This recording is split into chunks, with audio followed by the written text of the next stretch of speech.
O assédio moral não é um fenômeno incomum.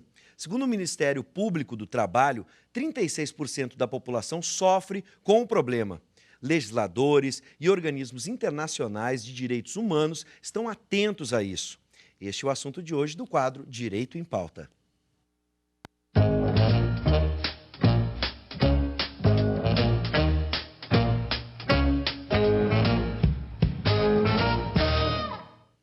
Uma pesquisa realizada pelo site vagas.com aponta que, dos 4.900 profissionais ouvidos, 52% disseram ter sofrido algum tipo de assédio sexual ou moral. Mesmo assim, apenas 12% das vítimas fizeram denúncia. Boa noite, professor Paulo Regis. Boa noite, Vives. Sempre uma alegria estarmos juntos aqui, tratando de um tema jurídico. Muito bem, os nossos convidados de hoje. Sem dúvida. Hoje nós contamos com a presença do nosso colega, que é o professor Felipe Ferraz Merino, professor de Direito do Trabalho do campus aqui de Canoas. E, como sempre, o prestígio do professor Jorge Trindade, que nos ajuda a discutir e dar encaminhamentos, não só no campo jurídico, estritamente jurídico, mas também avaliando as questões que envolvem a psicologia. Sejam bem-vindos. Bom, vamos começar com o nosso convidado especial, professor Felipe Ferraz Merino. É possível identificarmos as principais características dos trabalhadores assediados, por exemplo? Acho que vamos um passinho para trás, vamos começar diferenciando, né, professor? A gente estava conversando fora do ar, né? Sim. O assédio moral, o assédio sexual e o dano moral. Por favor, professor. Sim, as pessoas confundem muito, né? São três coisas diferentes. O dano moral é quando o empregado sofre algum tipo de ofensa. Essa ofensa pode ser física ou pode ser verbal, algum tipo de agressão, e ela é feita numa vez só, não é? Num momento só. E isso gera o dano moral. Diferentemente do assédio sexual e o assédio moral, que é uma coisa geralmente feita ao longo do tempo. Não é? Aquela pessoa é vítima de vários atos ao longo do tempo que vão tornando aquele ambiente de trabalho difícil.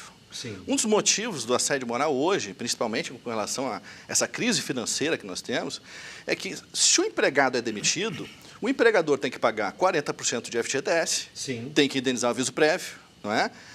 Então, o custo para o empregador demitir o empregado é maior, é melhor que ele peça demissão.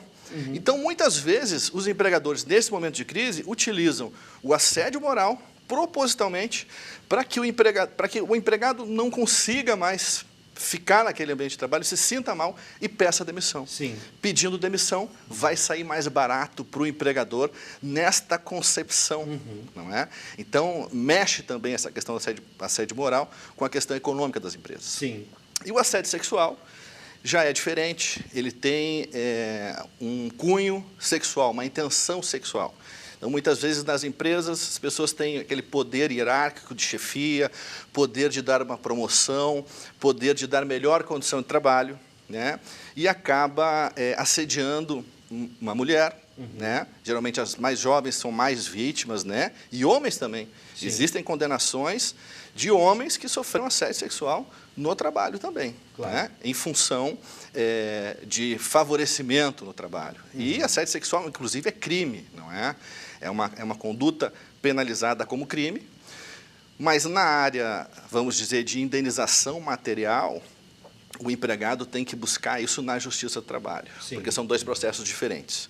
Uma coisa é o assediador responder na esfera criminal pelo crime de assédio sexual e, além disso, ele pode responder um processo trabalhista também, indenizando a pessoa, uma indenização material financeira por este constrangimento sofrido no ambiente de trabalho. Sim. Depois eu volto a outra questão, né, que a gente tinha uma outra questão. Depois eu volto, mas vamos com o professor Paulo Regis, por favor. Perfeitamente.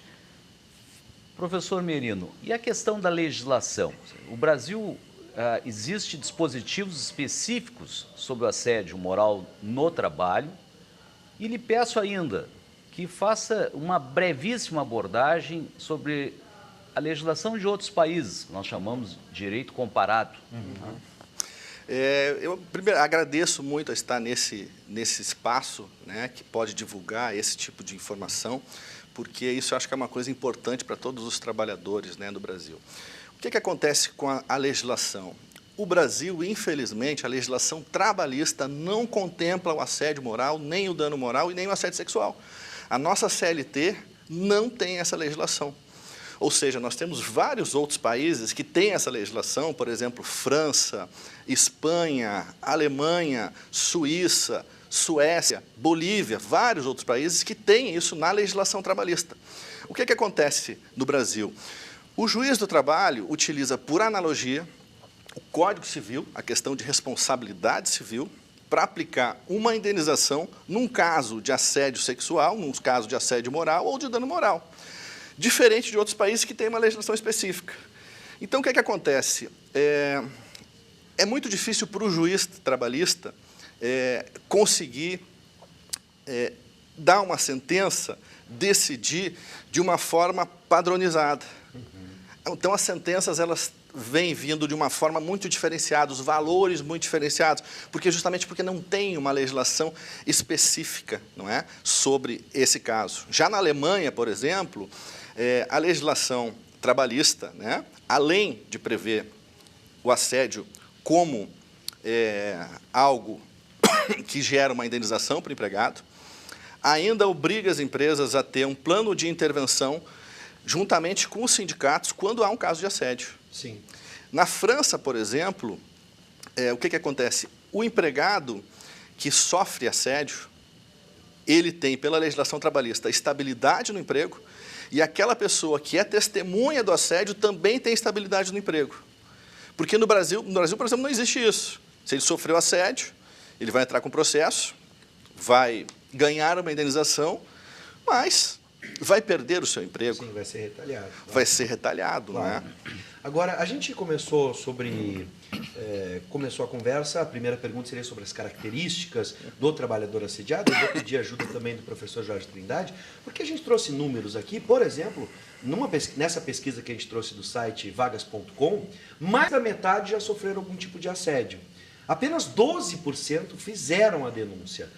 E vamos tentar entender essas características do trabalhador assediado, porque, por exemplo, no refeitório se comenta, olha, eu acho que aquilo que aconteceu contigo foi um assédio moral, eu fui assediado, mas isso não se transforma em um processo. Por que isso? É o medo da retaliação? Em primeiro lugar, eu acho, Bives, que pegaste muito bem essa ideia. É o medo e o constrangimento que a pessoa passa, além daquilo que ela já vem sofrendo na relação de emprego, é o medo e o constrangimento de se expor. Mas não esqueçamos que isso é fundamental, porque o que está em jogo é a questão da dignidade da pessoa humana.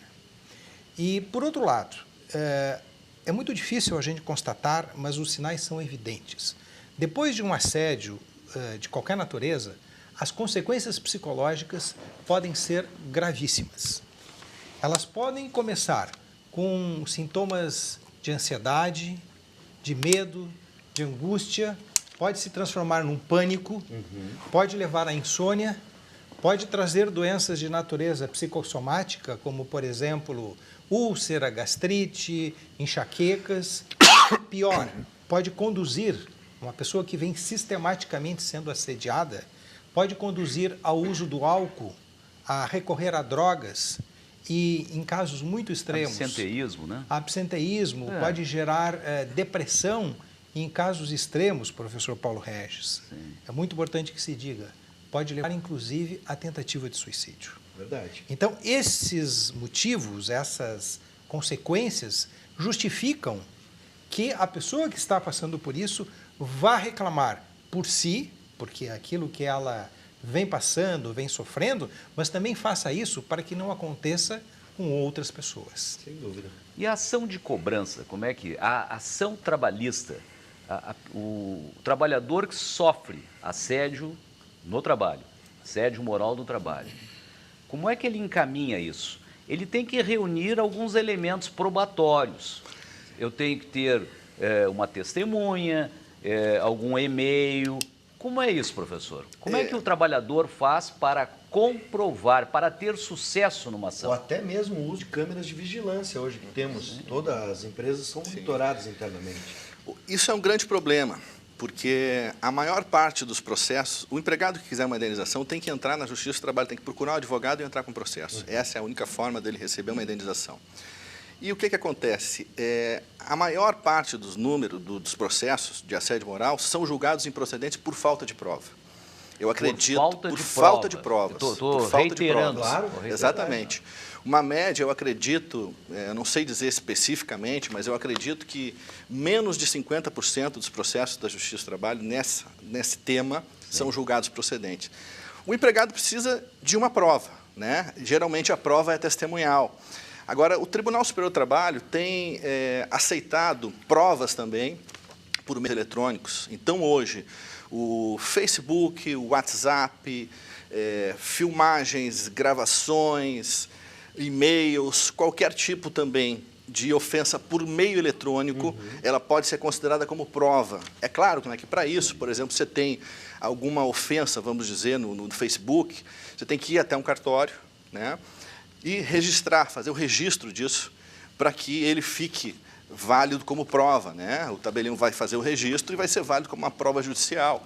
Mas essas provas também podem ser utilizadas na Justiça do Trabalho. Isso flexibiliza mais as provas. Agora tem que provar, não é? Tem que provar. Mas neste psicoterrorismo, professor Jorge Trindade, o laudo técnico gerado por um médico especializado ou um psicólogo não poderá vir aos autos para consolidar? Pode, e frequentemente vem, o professor Merino utiliza isso no seu trabalho, e é um trabalho que nós praticamente desenvolvemos.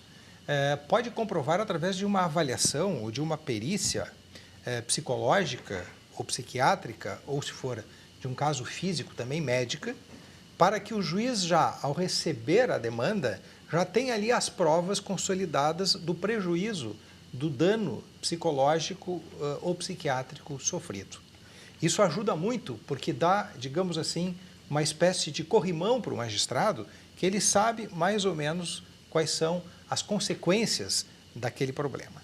Mas também queria acrescentar, se me permite, o professor Merino, que essa questão do assédio, ela não vem, professor Merino, e me corrija se eu estiver errado, apenas de alguém que tem um cargo superior em relação ao inferior. Ela pode ocorrer na mesma hierarquia, digamos assim, entre pessoas que estão no mesmo cargo ou função e podem, inclusive, se não estou equivocado, pode vir, inclusive, de quem ocupa uma função menor em relação a um superior. Sim, com certeza. Ou não. Sim, com certeza. O assédio moral pode ocorrer também do empregado para o empregador, né? Por exemplo, vamos dizer que um gerente novo que entra no trabalho é rejeitado pelo grupo de empregados que começam a fazer sabotagem ao seu trabalho para que ele fique prejudicado profissionalmente com o dono da empresa.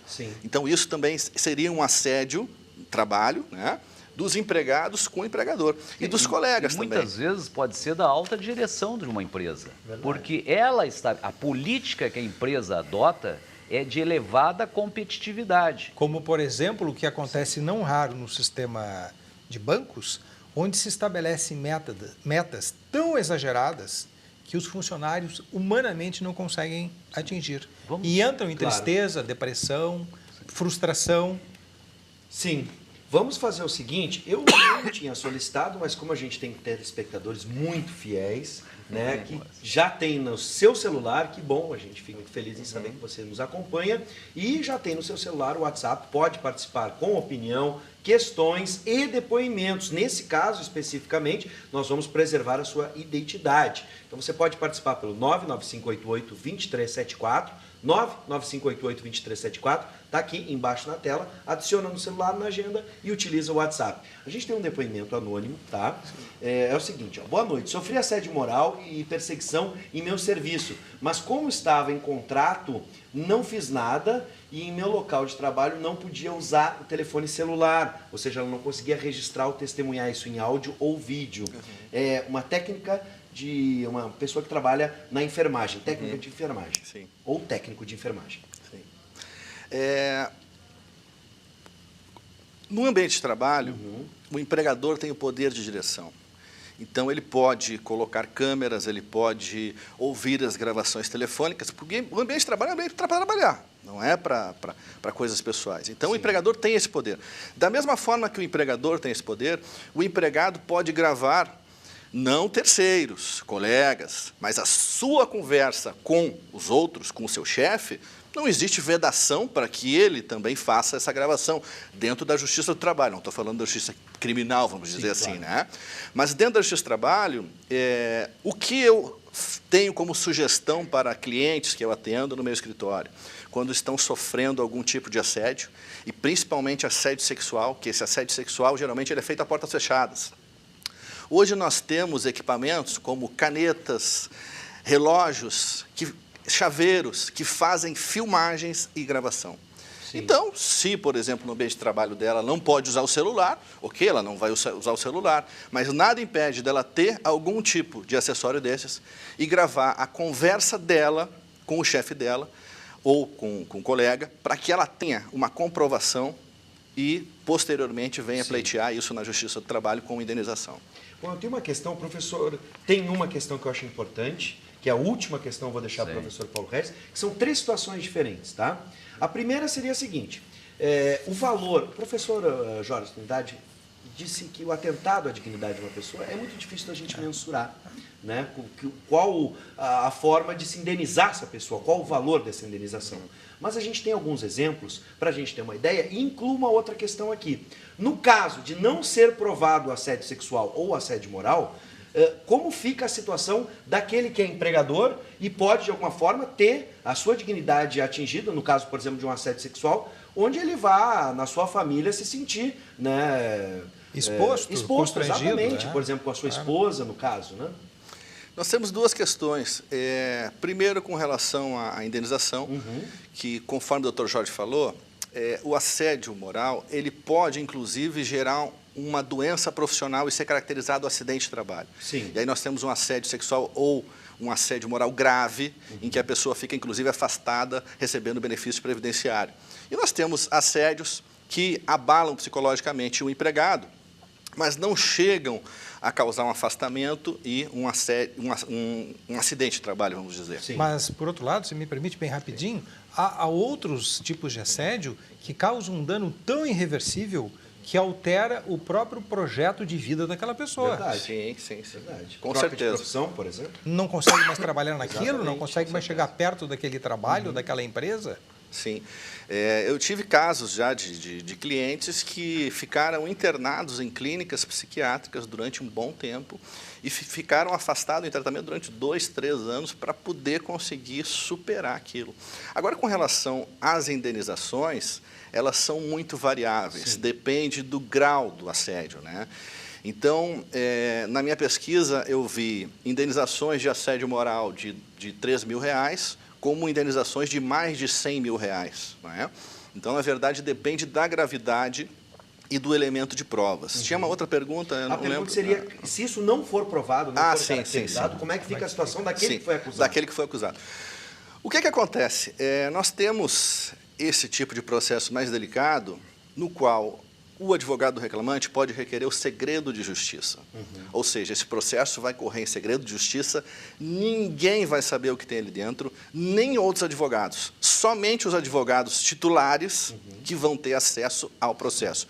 Então, nesse caso, né, o que eu recomendo é que o processo seja mantido em segredo de justiça, que aí não vai gerar nenhum tipo de exposição para a pessoa que ali Bom, nós temos 2 perguntas, eu vou pedir para que o professor possa resumir, porque a gente tem pouco tempo. A primeira é, estas leis sobre assédio moral valem para faxineiras, diaristas, enfim? Essas leis valem para qualquer tipo de pessoa. Sim. E principalmente as pessoas mais humildes, que infelizmente são as que mais sofrem assédio moral e dano moral hoje em dia, inclusive com agressões físicas. Bom, a outra questão é, o registro pode ser alegado posteriormente à espionagem, por exemplo? É o Jadir de Gravataí que pergunta. Jadir, vai ser espionagem se você gravar terceiros. Isso você não pode fazer, isso é ilegal. Agora, se ele está gravando uma conversa dele mesmo dentro de um ambiente de trabalho que o empregador também tem esse poder de gravar, e é claro, ele não pode expor absolutamente ninguém. Vamos dizer que ele está trabalhando num hospital, ele não pode filmar pacientes que estão ali, não é? Sim, professor então tem um Merino, limite nisso. Nós temos, e acho que o tempo está se esgotando, Pouquíssimo né? tempo, Então, nós gostaríamos de formular a seguinte questão, e lhe peço a delicadeza, lhe peço desculpas já, mas Sim. bem objetivo.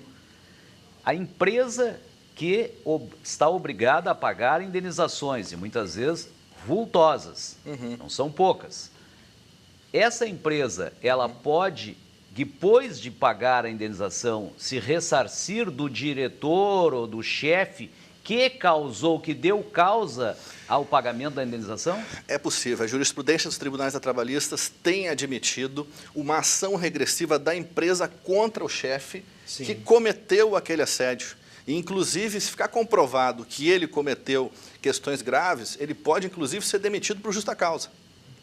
Olha, brilhante a participação, né? Conseguimos evoluir bastante num assunto que é um tabu. Muita gente fala sobre o assédio moral, o assédio sexual, mas não tinha ideia de como processar essa informação ou de como tomar uma atitude. Professor, eu até gostaria de mais tempo, com ter certeza. tempo até para enfrentar a questão do assédio no poder público. É verdade. Né? Mas Bom, fica para uma próxima. Fica aqui o convite para o professor voltar, professor Felipe. Volte quando for possível. O quadro está aberto toda quinta-feira, estaremos de volta. Professor Jorge Trindade, professor Paulo Regis, sempre com um convidado especial, por isso agradecemos muito, professor Felipe. Seja bem-vindo. Muito obrigado.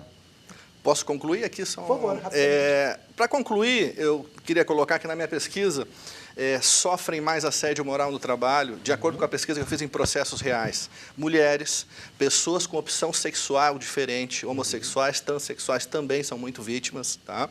Pessoas mais jovens, entre 18 e 26 anos, com salários de valor menor, uma média de entre salário mínimo, mais ou menos. Pessoas que não têm curso superior, que trabalham como auxiliares e atendentes, que recebem ofensas e xingamentos, que trabalham no comércio e na indústria, onde ocorre mais em função do ambiente competitivo, e as indenizações variam em média entre 10 e 20 mil reais. Tá bom. Bom, temos informações agora e a gente espera que você, se está nessa condição, não fique calado. Busque o seu direito, tá bom?